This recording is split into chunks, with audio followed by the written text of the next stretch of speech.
Hey,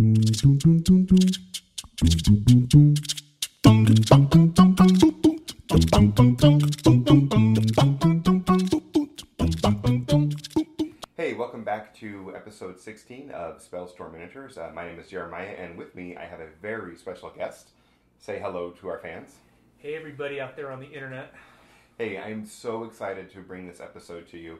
I have been looking forward to this episode for a very long time, and I cannot wait to introduce Ben to you all. Ben is on a mission, and I believe in his mission, and so I'm excited to share it with our listeners. Spellstorm Miniatures is a show about tabletop war games, including Warmachine and Hordes by Privateer Press, and our goal here is simply just to inspire you to play more games. For those of you that want to pick up terrain or accessories or things like that, I want to encourage you to hop over to Hidden Forest Gaming, and if you use our discount code of Spellstorm10, you can receive 10% off your next purchase.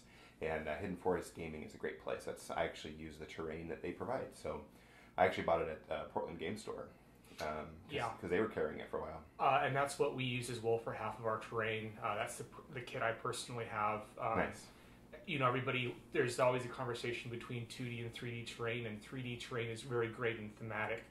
But when you get in tournaments, you just really need that 2D for precision measurement, and Hidden Forest does a great job. Yeah, it looks real good. Yeah. So we are going to backtrack a little bit, and we're going to do some introductions because the thing that I am most interested is I want to know just kind of who you are, kind of where you came from, and then what games you have played and kind of what your favorites are.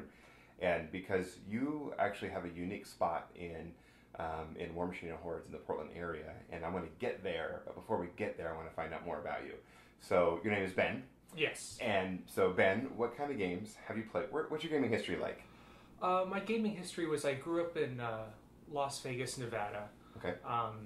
And at that point in time, there wasn't really a whole lot of game stores in then. When I went back to the LVO, the Las Vegas Open, this year in February, I was very happy to see that it changed. Nice. But when I was there in the early to mid '90s, it was really like there was a Hobbytown USA. And then there was like one other place that I started going to that ended up closing down. So there wasn't a big tabletop community, or I didn't find that community at that point in time. So what kind of games were out there? Like, what were you doing? So I was basically introduced first to kind of gaming by my cousin who lives in Woodinville, Washington. Oh. And he was a big Magic guy, starting from 10, 11 years old. And he kind of introduced me to that. And then that kind of bled into Warhammer 40K and stuff like that. And the first kind of miniature toys that I ended up getting and being interested in was the third edition of Warhammer 40K. And I had Space Marines. I think a lot of kids had Space Marines. And I had Blood Angels. And I remember... nice.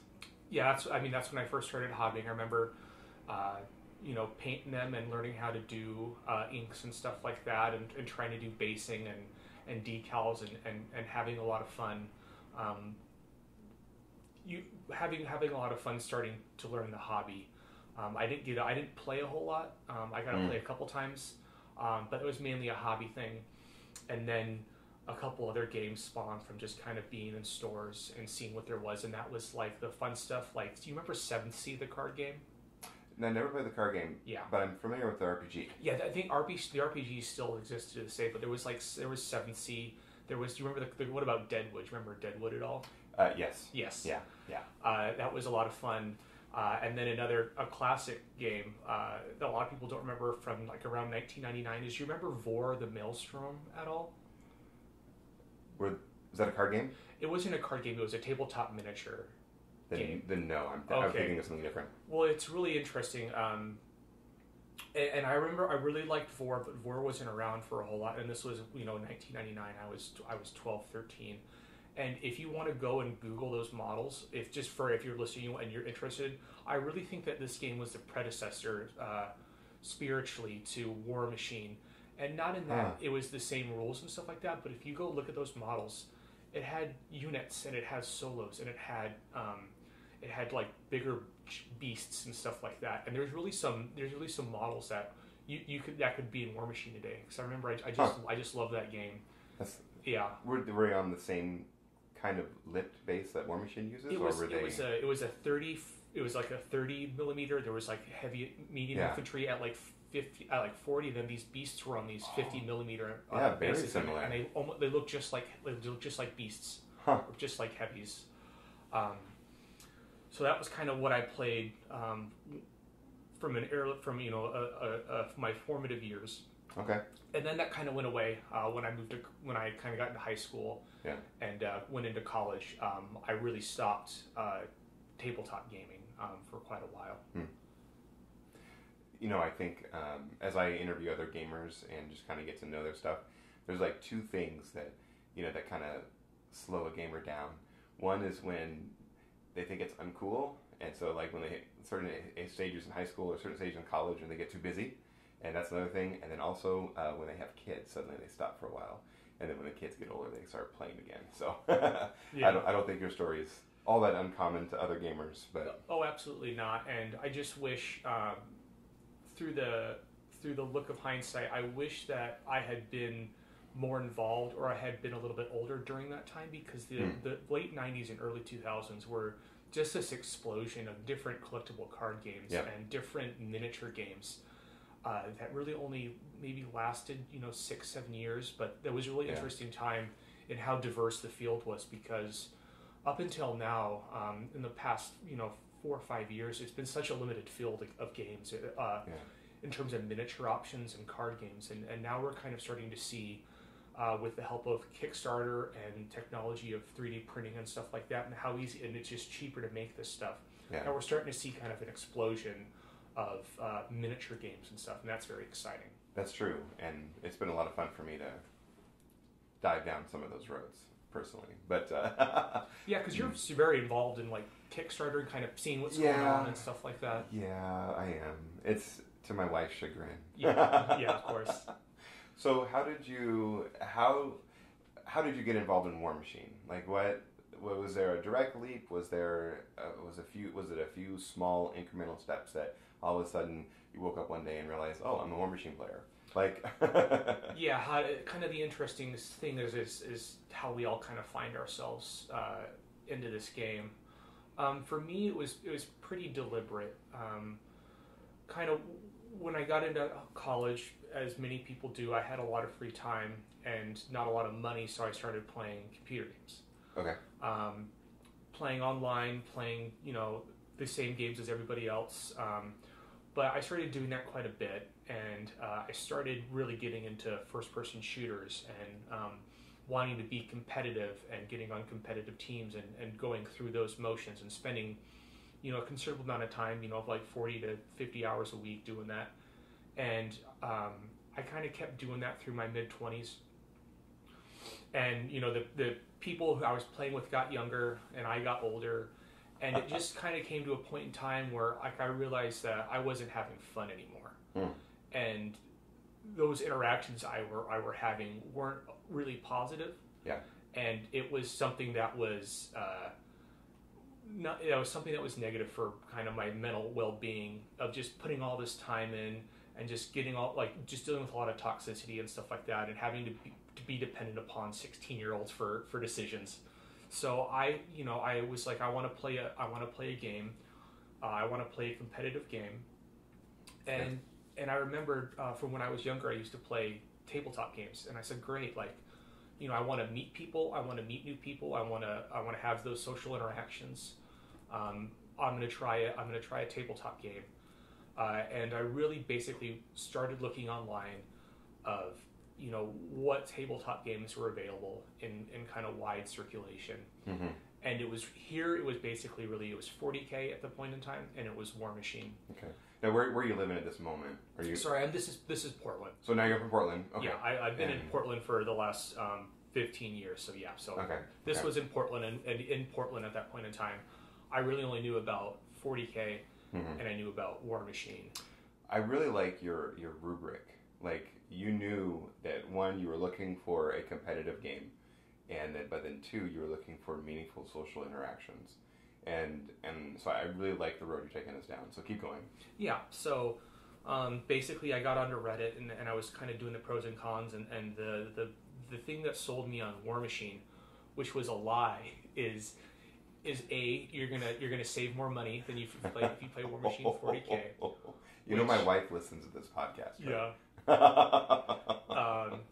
And then the second one was it's slightly more competitive than Warhammer, and to which I agree playing now. But those are the two things that wanted me to get into it. So after that, it was pretty quick. I figured out Portland Game Store was really close to where I was living at that point in time. Okay. And then I saw the game night, went and watched a tournament. Hans, who's a co-owner of that store, was still around quite a bit at that point in time. Talked to him. I got a battle box game. Nice. Bought a battle box. Played maybe 5 games. Went to 25 points. There was a community member, and I'm blanking his name right now, and I feel really bad for that. But he doesn't play a lot right now. But he basically said, "Hey, what do you need?" He gave me a whole box of Signar. Cool. And was just like, "Here, I don't care what breaks. Just play and learn, and just give me the models back when you can." So that was great because I was able to basically, I went from 25 points, and I kind of learned what a unit did, and I learned what a solo did, and I kind of learned what Jackson, your Warcaster, did. And then someone told me, "Hey, just go to 75." So since I had the toys already for that I was borrowing, I was able to just go to 75. So I was playing 75-point games probably within 3 weeks of starting. So I have a good question to ask you before we get there. Just one detail. This is Mark III that you started, or Mark II? Yeah, I'm sorry. I'm not doing a very good job of that's okay. prefacing myself. No, you're doing great. And I'll try to consider that more. Yes, this was, I started August of 2016. So this was roughly 3 months, 3 or 4 months after the launch of Mark III. So that means also that theme forces weren't very prevalent, and so you were actually really able to pick and choose and put things on the table. Yeah. In the early days of Mark III, I basically came on right after they had removed this. They had hit the Sloan list that could fire into deployment. So that's right when I came in, and yes, there was no themes. I don't think themes showed up for another 6-8 months. Yeah. So it was really just be able to just put whatever I wanted on the table and play it. So I want to highlight something that you said that I absolutely love, and that is you actually represent what everyone in the community wants. They want someone to show up on a game night, watch, get hooked, and start playing. And you actually did that. Yeah. And so it can happen, It can happen, and I think that's one of the things about that this game is a social game. And that's a big hang-up for some people because, at that point in time, I remember kind of sitting there watching and being like, well, I'm bugging these guys, and I'm just hovering, and these guys are busy, they don't want to talk to me.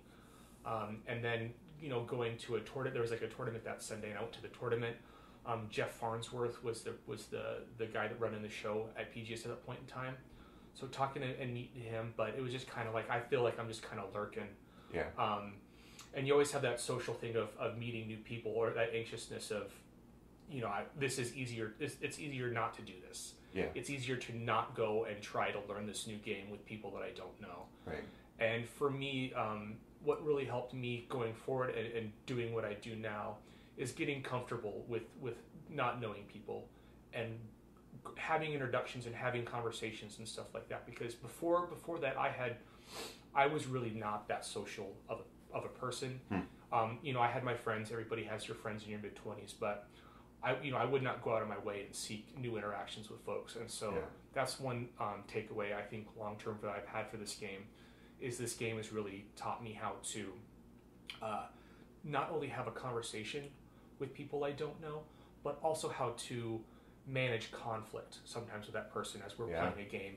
That's very true. And still keep it in a realm of respectful and being able to get to a point where we say, hey, let's pull back because you and I aren't starting to have fun. Yeah.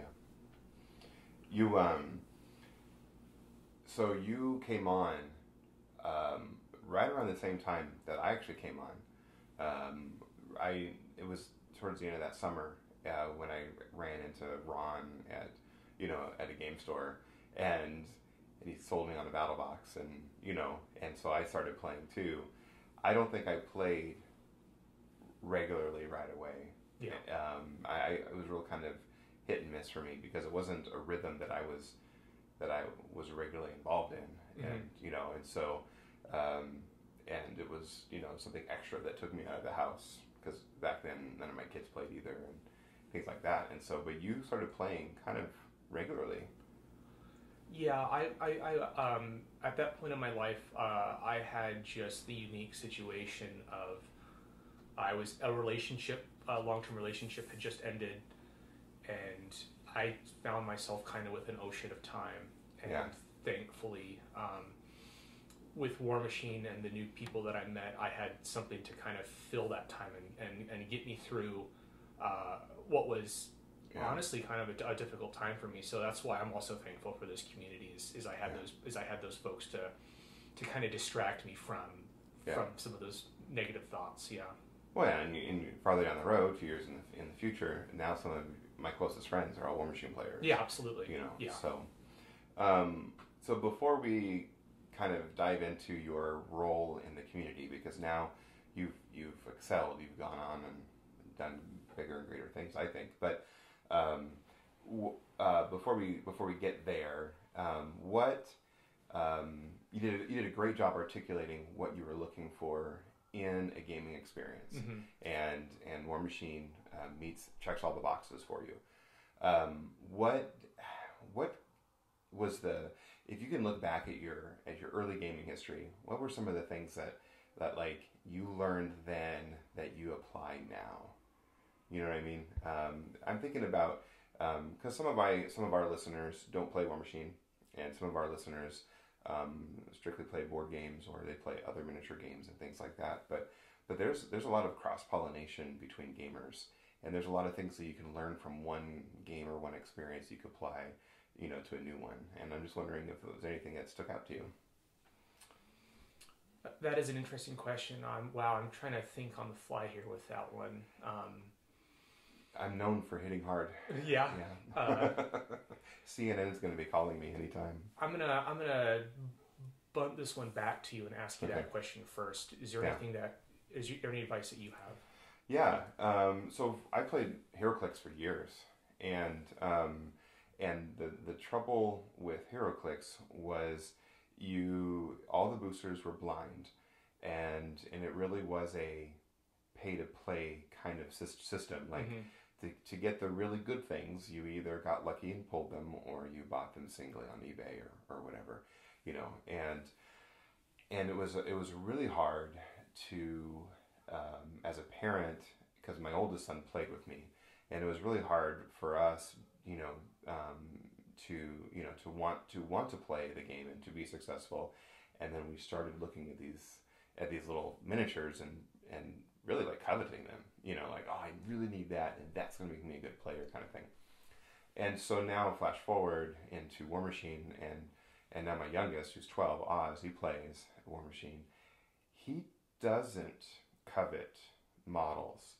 He actually talks about interactions, and he's like, I really want to see this on the table, and so my biggest takeaway, I think, after kind of creating this environment of want with my oldest son, I've done a better job of creating an environment of a different kind of want, I suppose, with Oz. And so that's my biggest takeaway, I think. I really, because with Warmachine you get to build your own models, and you get to paint them, and then you get to put them on the table. And Oz has so much pride in his Sea King that he built. Like, it's a good looking Sea King, and he did a great job putting it together, and with the basing and all that stuff that he did, and he can't wait to put on the table, and I really like that. And so that's just my perspective as a parent. But as a player, I don't I can see the value of having certain tools in a list, which is different than wanting a certain model. Yeah. Kind of thing. You know what I mean? Okay, I got you. I think I have an example, and I think that is from my early days of playing 40K, when I wasn't really playing a whole lot. It was mostly I was starting to do painting and hobbying. Yeah. It would be that learning how to stick with something. Stick with something that maybe you feel that you initially aren't starting from a very strong place, or you feel that you're not very good at something.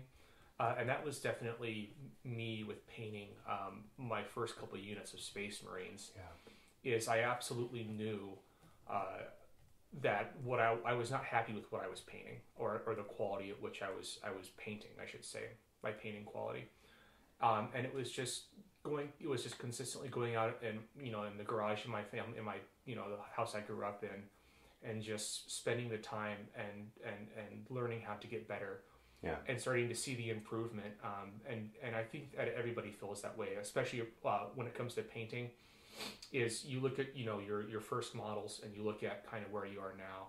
Yeah. And just the skills that you learn from just sticking to something.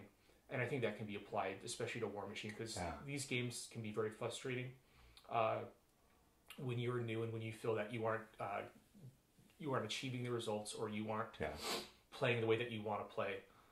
You just have to stick with it. You just can't let yourself. You can. Of course, you can be frustrated, and you can feel that way, but you can't let those feelings stop you from just going back in the garage and doing it. Yeah, I love it. That's huge. I have exclamation points on my notes here that I'm taking, by the way. So that's a huge takeaway. Learning to stick with something. That's great. So let's flash forward to today, and let's talk about kind of your role in the community. I know you don't really have a title, but how would you describe what you get to do for Warmachine players in the Portland area? I do not have a title. I would describe myself probably as an event organizer. Okay. And what I get to do for members in this community is they have been gracious enough to largely join our Discord, which is a big communication tool that we're really trying to get on a regional level, get Seattle folks, get some more Northern California folks, and just kind of grow it.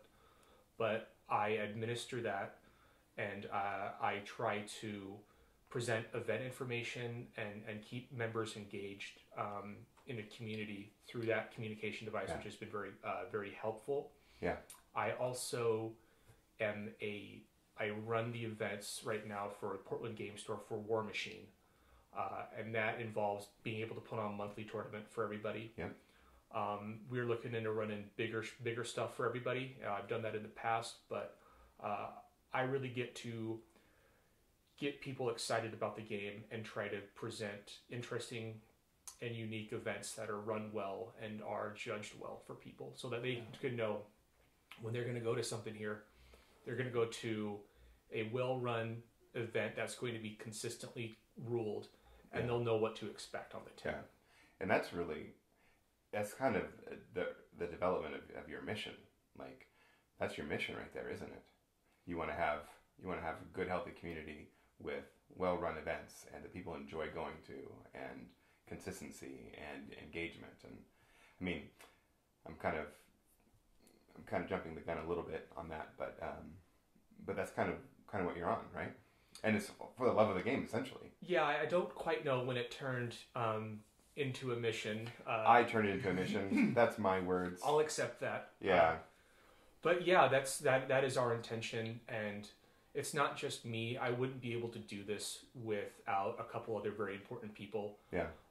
Obviously, you and Spellstorm Miniatures are starting to do events, and that's great, and we're happy to have you. But the people that are there every day helping me make sure that we can do this for the community is James Case. I don't know if he's been on here yet, but... Not yet, but he's kind of he's my co-partner. Without him, some of the larger events wouldn't have been able to happen. He's there putting in as much time, if not more, than I am. So I'm very appreciative of James. He's just a stellar guy, and he's just such a positive influence on this community. Yeah. That I'm so appreciative of him. And of course, the second person, kind of in the shadows sometimes currently, is Danny Modesto. Yeah. Who kind of has the legacy aspect of COG Collective and kind of this community, and has been responsible for a lot of the great stuff in the past, and does a lot of administrative stuff that folks don't see. But you know, the website and stuff, he does all that. It's technically his Discord, so he does a lot of administrative stuff that I mentioned, and he's really kind of the backbone of. He's there. He's had that experience when James and I have an issue or are trying to run off ideas. He's just the ultimate person to go and get that advice from. Nice. It's nice to have a team of people around you who share the same vision. Yes, and the great thing or the interesting thing about it is this wasn't something that was built. It was just I saw a vacuum of events.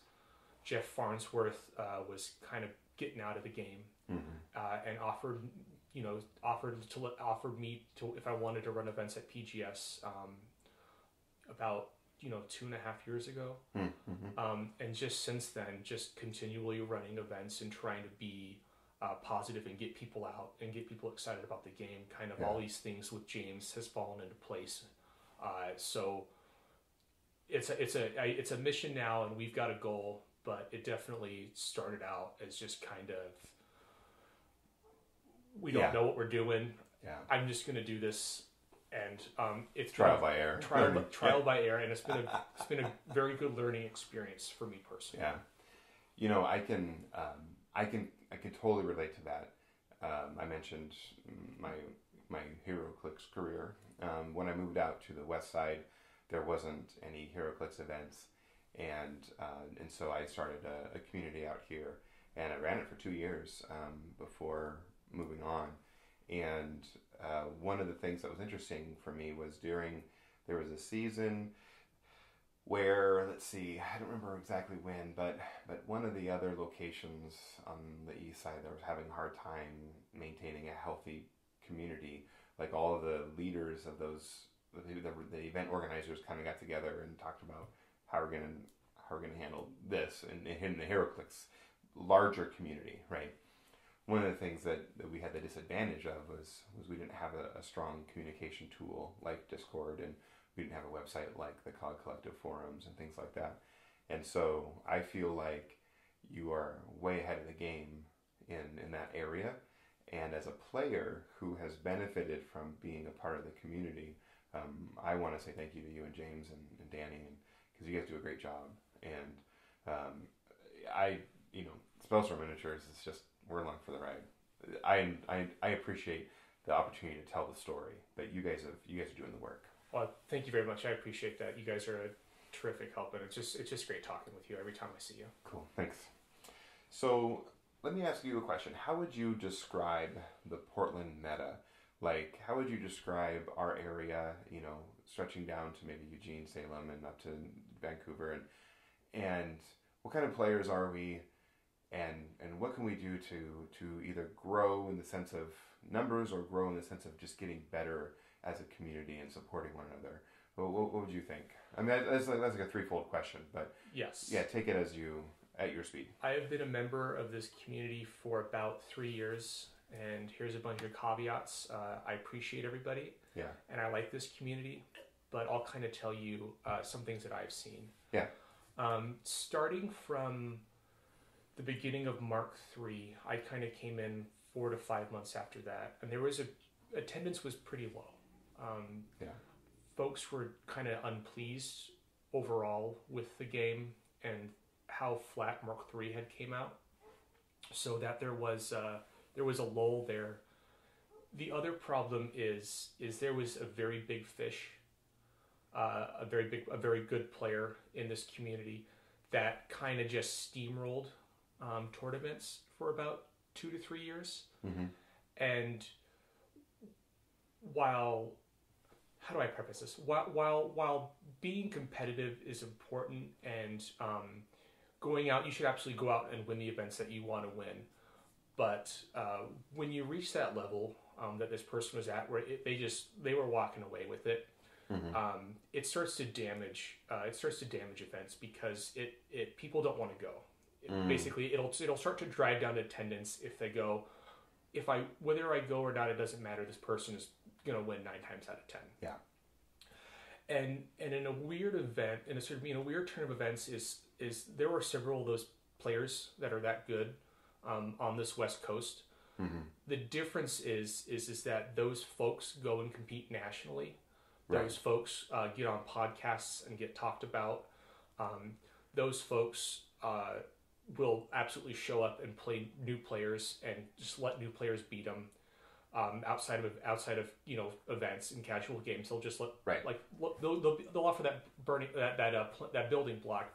And with this unique fish, they did not have any interest in going and competing nationally, and they didn't really get on any podcasts. And why I say that is important if you become that good of a player, to the fact that there's not really a lot of competition around you, is for you to build back up your community. Then what you need to do is you need to start playing nationally, and you need to get on podcasts, and you don't need to put out content necessarily, but you need to have your opinions about the game so that people can learn, because what that does is that brings an interest about you, and that brings people from the outside saying, oh, that's where that player is from. I want to go to those game stores and see what they're doing. Yeah, actually, yeah. And that can be a big deal. Danny Modesto, when he was at that level, there was kind of an influx during Mark II of interest, because people wanted to go play at Danny's store because people talked about him on the national circuit and stuff like that. So starting from there was that big fish that didn't want to play in the nationals and didn't get that national, so they kind of hurt event attendance. And then Mark III kind of bummed some people out. So we started with a big lull in attendance. And what really started to turn around is running events at Portland Game Store that were consistently 75-point steamrollers really helped, because before then, the person running those events was more interested in casual events, like doing mangled metal and doing buying tickets, buying dice, buying rerolls and stuff like that for donation tickets and stuff like that. I've seen that for fundraisers and things like that. Yes, and that's those are very common types of events. Yeah. But he wanted to run those more often than he wanted to run monthly steamrollers. Oh, that's different. Yeah, they were largely casual events that weren't getting great attendance. So the first uptick we saw was when we started running regular steamrollers, and that started getting people back in. Rune and Board, we owe a lot to.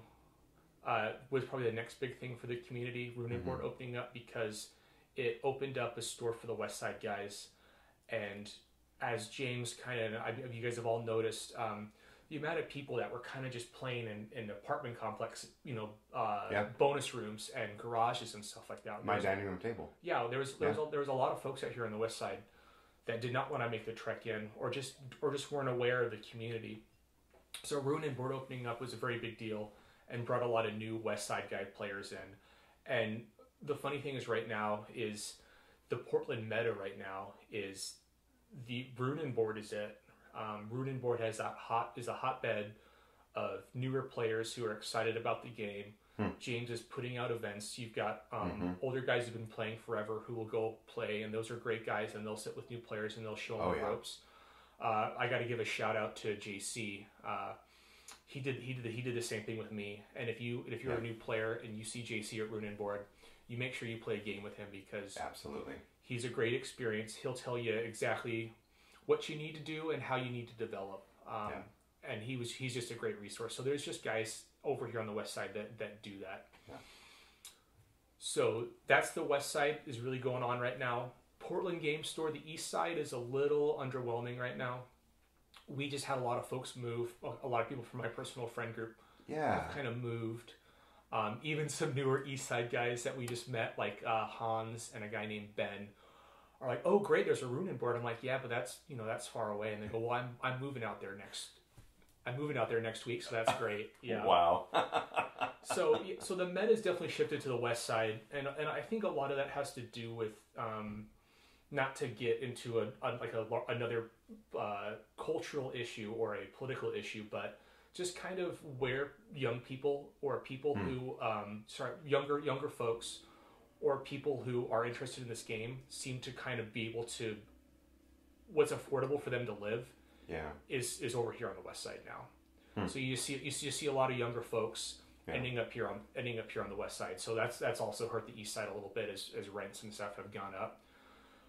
As far as Salem has always been very solid. There was a community hub there that kind of went away, but they've got Next Level Gaming now. Yep. I've played there. You played there. There's guys who've been playing there for a long time, like Greg Hunter and Aaron Allen. And Aaron Allen is one of those guys that's now on the national circuit, and people are talking about. And he's doing a great job of recognizing that he is the chance to, he's kind of a bigger name right now. Yeah. For the circles that matters, but he understands that he can do something with that, and that has led to him running those steamroller events at Next Level Gaming down in Salem, and I'm very happy that Aaron does that. Aaron's a guy that I travel with, go to cons with, so I'm really happy that he's helping us out in a way in Salem and stepping up. Yeah, and there's just a bunch of great guys who are excited about the game. There were a handful of Salem guys that came up for the PDX Open, and yes, I played some great competitors from there, and I was like, wow, Yeah, I always have to give a shout out to my Olympia folks, my Vancouver folks, and my Salem folks, because they travel. Yeah. They travel, and that's great, and that's how we get seats. Yeah. That's how we get people there. Is you got to travel sometimes, and those guys are great about it. Unfortunately, traveling a little bit of south, I think the Eugene folks have kind of faded in and out. The last time I talked to Alex, who was a Scorn player down there, they're all kind of getting distracted by Judgment right now. Yeah, and Alex has a podcast about it. Yeah. And by the way, Alex, if you're listening, it's an excellent podcast. Just the wrong game. Yeah. No. Just the wrong game. We miss you. We miss you guys. Please come back. Yeah. But enjoy Judgment. I'm sure it's a great game. The models are gorgeous and they look fun to paint.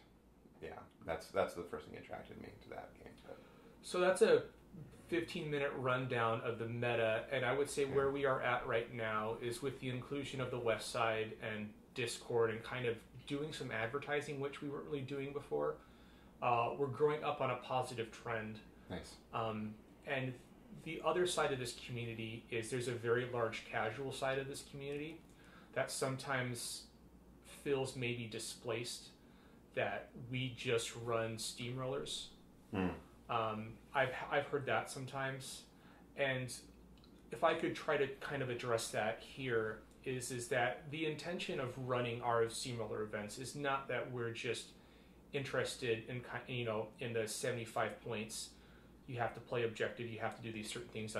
We don't want to put what you want to do in a box, but just from a terms of accessibility standpoint, the steamroller is really the Warmachine event right now. There are some other things out there like Who's the Boss and Caster Draft. We tried to do a single caster event last year, and those events just aren't that well attended, and that's unfortunate because when I run an event, I want it to be well attended. Yeah. If the casual events that I did run once or twice a year were more well attended, there would be more of them. Yeah. So it's not that I have anything or the organizers have anything against casual events. It's just that steamrollers are really our bread and butter, and we haven't been given from PP or either developed ourselves a meaningful alternative to that. Yeah. That really gets people in the door. Yeah, and I think, okay, so we play a miniatures game, and part of it is, hobby is a very important part of playing a miniatures game. And I think there will always be a casual feel if that's what you really want. What am I trying to say? I think it's easier to get casual. It's more difficult to get consistent. And I think by having the monthly steamrollers, you want accessibility and you want consistency. This is what you just said. Yeah. And But like the weekly games that take place in the local stores, we have game nights 4 nights a week in the Portland area. And if you want to count Salem, that's 5 days a week we have games. I'm sure you can get a casual game in any one of those if you just show up.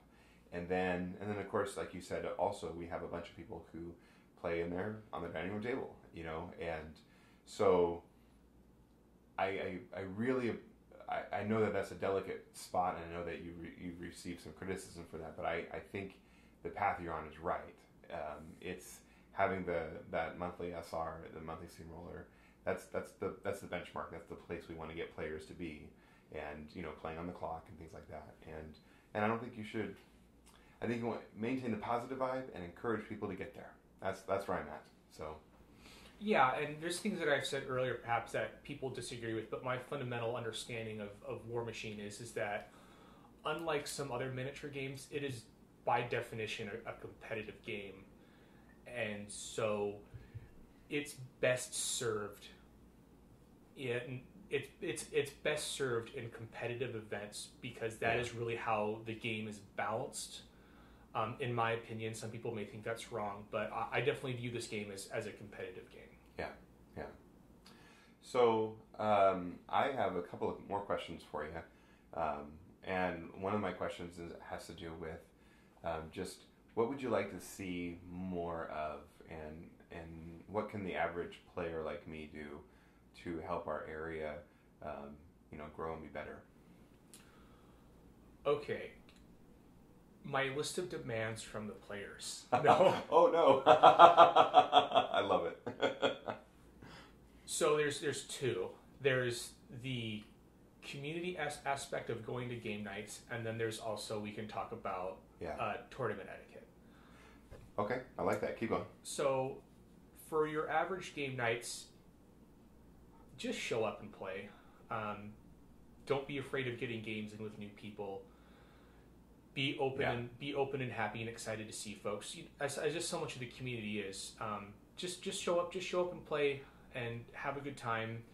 And life can get pretty hectic and busy, but when you see 10, 15 guys in a store, it's just a good feeling of hey, this community this game's going on, these things are happening, and then other people see that, like, we're all like, what is that room full of people doing? Oh, that's Warmachine. Oh, that looks interesting. I want to try that. So it looks like they're having fun. Yeah, getting a lot of people to game nights shows outside people that might be potentially interested in the game that, wow, there's a decent sized community for this, so I can get games and stuff like that.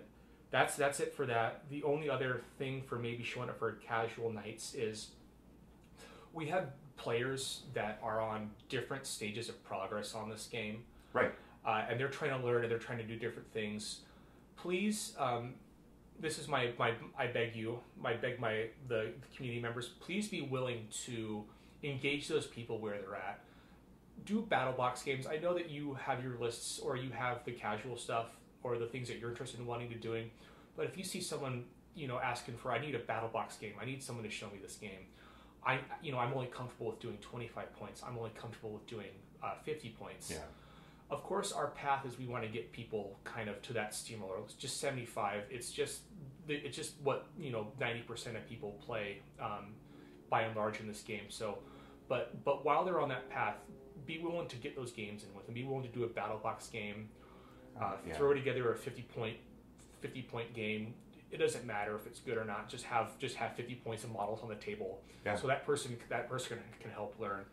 And this community is always very positive when it comes to meeting those people. But I encourage us to even kind of step outside of ourselves and be proactive in making sure that those new players get a game, because as a community organizer, when I'm in a 75 point game and I've got like 2 hours to go, and I see a new guy kind of show up and sit there for 2 hours trying to get like a 50 point game or a 25 point game, and they go out the door, I usually have to follow them out the door and I say, hey, I'm really sorry that you didn't get a game, because nobody wants to sit and not get a game and waste their evening. Yeah. I absolutely agree with you 100% on that. And then my second bit of advice for my second demand from Steamroller players is basically, if you can, please be early. You don't have to be super early. Everybody unloads and unpacks and gets ready in their own amount of time. But show up with the amount of time that is appropriate for you to get your list turned in and get your models on the table and get yourself ready. Yeah.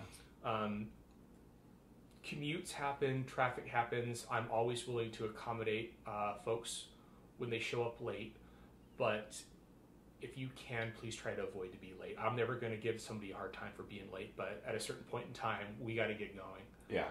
And then the second thing for players is often steamrollers are a lot of time. They can take a lot of time if we're slow.